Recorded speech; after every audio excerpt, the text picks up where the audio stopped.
السلام عليكم ورحمه الله تعالى وبركاته يا بنات. ان شاء الله تكونوا على خير وبخير، تكونوا كتمتعوا بصحه جيده وفي احوال جيده. البنات كي درتوا بعدا؟ اش اخباركم؟ كي بقيتوا مع سيدنا رمضان؟ ان شاء الله ينفعكم ربي الصيام واجر الصيام ان شاء الله، واجر الاطعام الصائم باذن الله مع وليداتكم مع عائلاتكم.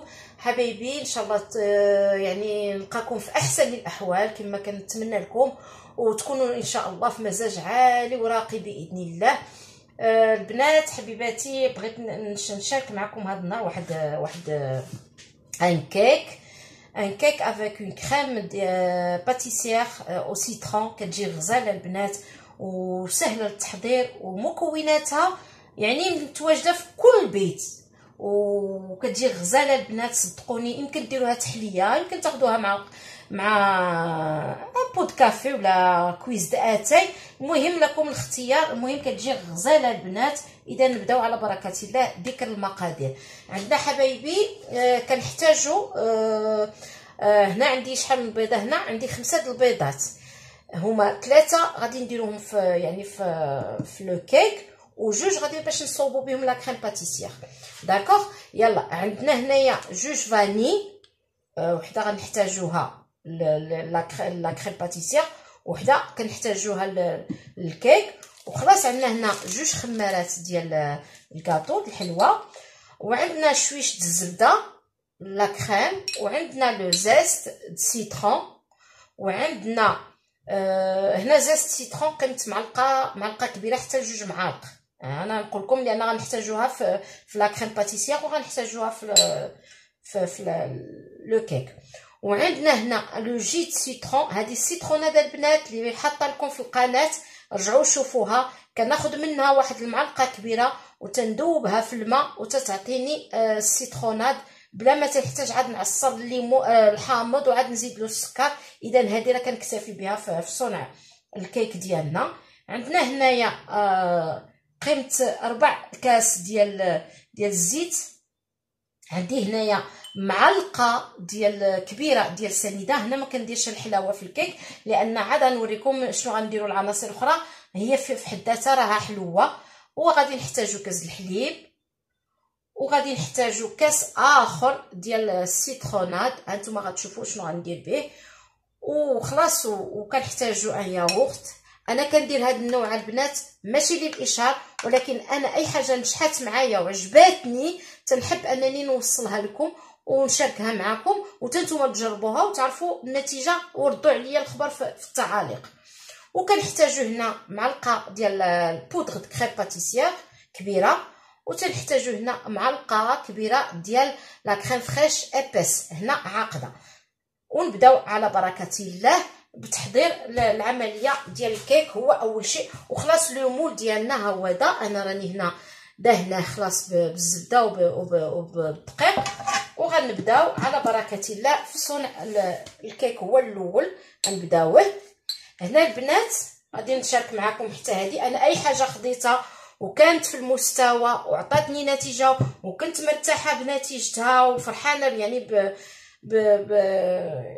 بالعمل فيها وداك الشيء كنقتسمها معكم كنقولها لكم. اذا على بركه الله هنا غنبداو يعني نقرب لكم الكاميرا لو مول. هذا بليتو الريسيبيون اللي غادي نخدم فيه. هذا البنات راه بامكان تجابتو، ما نقولكمش غزال. لو بري ديالو سي ريزونابل ادوني، زعما يعني في متناول الجميع. كنظن شي 20 درهم جو كخوا 20 درهم، ولكن الاستعمال ديالو غزال. هنا اللي وليت البنات كنخلط الكيك ديالي وتنرتاح مع راساتي. اذا على بركه الله هنا غادي نوضع العناصر باكملها. سمحوا لي غنجيب فين ندير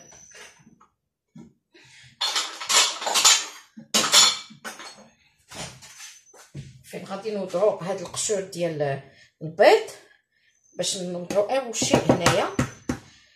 بسم الله على بركه الله. كنحطوا 3 البيضات ديالنا هنا.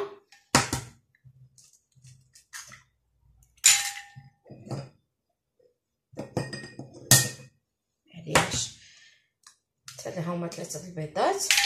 كنضيفوا لهم داك السكر هو الاول، وغادي نطربو مزيان. عاد نبقى نضيف العناصر من بعد.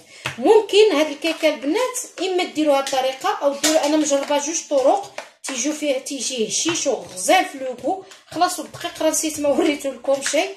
انا غنوضعو عبرتو خليتو في سميتو. انا غادي نجيبو الدقيق، ها هو دا البنات اللي غادي نحتاجو في الكيك ديالنا. وغادي نبداو على بركه الله باش نخدموا هاد البيض ديالنا، نطربوه مزيان مع السكر والاضافات. حنا كنضيفوا كل حاجه مع بعضها. اذا البنات بسم الله غادي نصبعكم هنا. البنات نتوما كتشوفوا مع ما عندناش فيه سميده بزاف، خلاص ما بغاش يطلع بزاف، يعني ما تجانش بزاف، وانما خدمته. هنا البنات غادي نبدا نضيف يعني العناصر اللي عندنا. غنضيف سكر فاني هو الاول، وغنضيف لو زيست سيترون، حيت هذه الاساس ديالها كل السيترون كتجي فنه يا البنات. انا شخصيا كتعجبني حسن لا طارطو سيترون.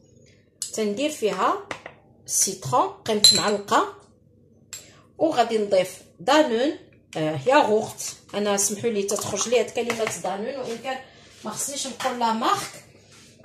المهم كنضيف هذه وتنعاود ونخدم، ونعاود تنضيف ديك شويشه الزيت اللي عندنا تنضيفها. دابا البنات ملي خدمت العناصر كلها، ما تنبغيش نطول الفيديو باش ما نصدعكمش بالباتور. ملي كملت البنات يعني هذا غادي نضيف دابا الدقيق ديالنا.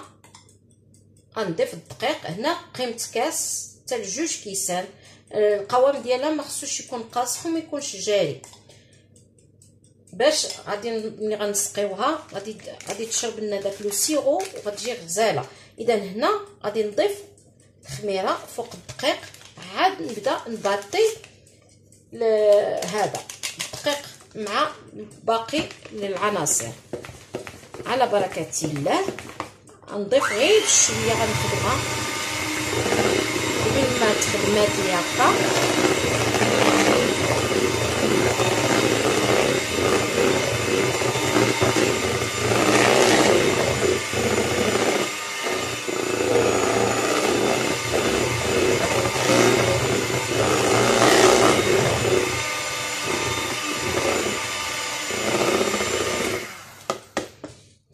وحنا سالينا وغادي نحذفوا هذا. وهنا البنات غادي نوضع الخليط ديال لو كيك ديالنا. راه بسيط للغايه، بسيط للغايه. نعاود نطرب شي شويش هكا، ومن طول تنخرج منه داك الهواء،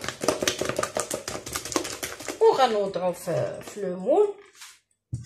بسم الله على بركه الله، بسم الله على بركه الله. هانتوما البنات شفتوا القوام ديالو ما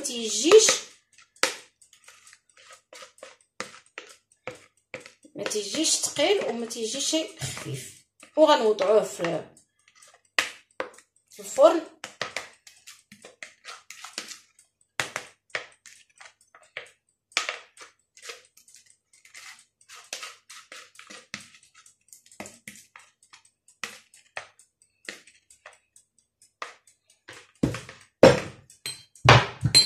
باش نخرجوا من داك الهواء. ها هو هذا البنات. اذا غادي نوضعوه دابا في الفرن يطيب، وندوزو للمرحله ديال لا كريم باتيسير.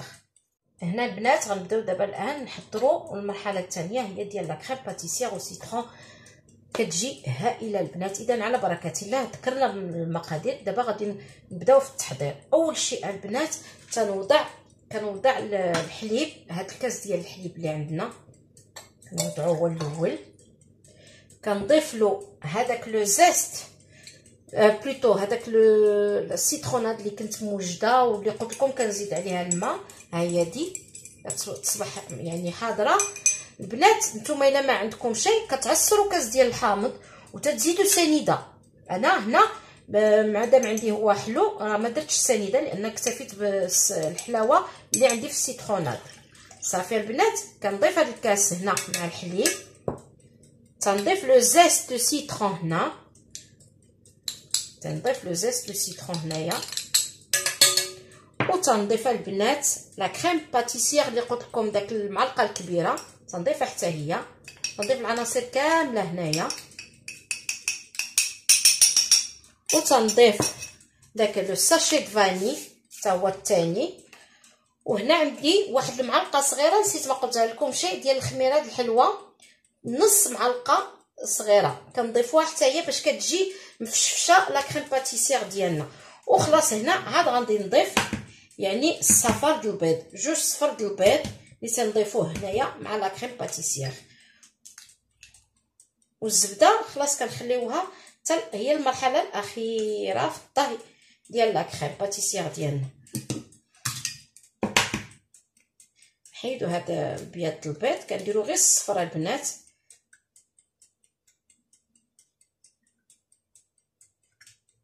باردون طاح لي فيها شي شويش ديال البيض، معليش سي با غراف. ودابا غادي نبداو البنات نخدمو هذا الشيء مزيان، هاد العناصر نحركوهم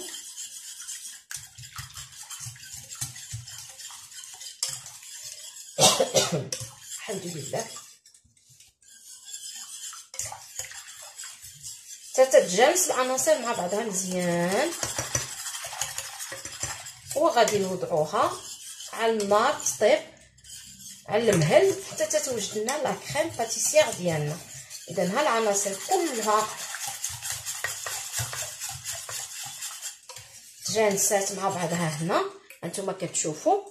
وغنضيف عاد ديك الخميره هي الاخيره، هي المرحله الاخيره، وغادي نبدا نخدم وغادي نوضعها طيب باش توجد لنا مده 5 دقائق حتى 8 دقائق، وحنا مع التحريك الدائم باش ما كتحرقناش لا كريم باتيسير ديالنا. وبعد ما كطيب كنضيفوا لها ديك طريف د الزبيده باش تتبقى اللمعان ديالها وتتجي ليس. وهذا ما كان البنات. اذا دابا غادي نردوها طيب فوق النار. ولتزيين خلاص لا طارت ديالنا او لو كيك ديالنا، من بعد ما نديرو لا كريم باتيسير غادي نحتاجو واحد نقولوا له ان سيرو. المهم انا كنصوبو بهذه الطريقه تيجي لذيذ في المذاق، او ميم طون تتلعبي بالشوكولات كيما بغيتي. هنا هاد المعالقه ديال لا كريم فريش، معلقه كبيره ديال لا كريم فريش العاقده البنات، شفتوها هذه العاقده اللي كتكون ايبيس هكا. وكنضيفوا عليها واحد 2 طابليت شوكولا نوار البنات هكا، وكنردوها على النار المهيله حتى كتذوب كتولي لنا ان سيرو كنلعبوا بها كيما بغينا. هذه خلاص غادي نحضروها من اجل باش نزينوا بها المرحله الاخيره. البنات ها لو كيك ديالنا وجد، ها هو هذا. حنا نبداو دابا الان نبداو يعني نسقيوه بهذا السيتروناد اللي قلت لكم، لو سيرو ديال لو سيترون تنسقيوها وهي سخونه البنات، تنحاولوا نسقيوها كامله باكملها. هذا كله تنخويوه فيها ونخليوها تشرب. كل ما سقيتوها وهي سخونه كتجي من ديك الشيء البنات. من الاحسن انا تنفضل تسقى وهي سخونه، اما ملي كتبرد عاد تتسقي لو سيرو راه ما كتشربش مزيان لو سيرو. هاد الكويس كل البنات غادي نخويوه فيها ونحاولوا نخويوه في الجنب هكا حتى الجلاب كنعاودوا نسقيوهم، لان كل ما سقيتوها وهي سخونه كل ما هي كتشرب. على بركه الله احنا دابا سقيناها. الان البنات غادي نبداو الحمد لله، غادي نبداو دابا يعني في التحضير. نمسحوا هاد الجوانب ديال من العصير ديال السيترون سيرو. وغادي نبداو. ها هي ديال لا كريم باتيسير ديالنا راني وجدتها، راه باقا سخونه كتشوفوا فيها. واخا غنخويها معليش، واخا تخويوها سخونه معليش البنات، راه ملي كتبرد كتشد راسها. وانتم انا كنقول لكم فاش طيبتها راني مع التحريك الدائم، ما توحبسوش نهائيا التحريك. علاش؟ لان الا حبستو من التحريك داك لو زيست دو سيترون كيتحرق، تعطي واحد لوغو وواحد اللون ماشي هو هذاك. لذلك نتوما يديكم يتحرك، يديكم يتحرك حتى كيطيب البيض وتطيب لا بودغ ديال الكريم باتيسير وتطيب العناصر. عاد كنضيف داك الطرف ديال الزبده وكنحرك وكنطفي عليها، وها هي دي واجده. دونك غادي نبداو على بركه الله ونصبوها هنا فهاد عافي كفات بركه باش ما تسيرش معنا. وغنقادوها، هي دايره مقاده مع الجوانب، هادي. غنزيد هنا شي شويش لان صافي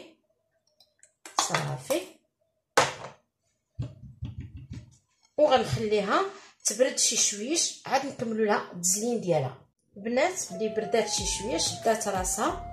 دابا الان غادي نبداو يعني نزينوها بهاد لاصوص الشوكولا، يعني تزيين عشوائي. انا شخصيا ما تنديرش شي رسومات لهذا، تنزين تزيين عشوائي البنات وصافي تجي منظرها هائل. يعني لوحه فنيه بوحدها، يعني قاريه راسها. صافي هكا كندير ونحاول نهبط شويه الخطوط هكا، شويه ديال الشوكولا على الجوانب هكا،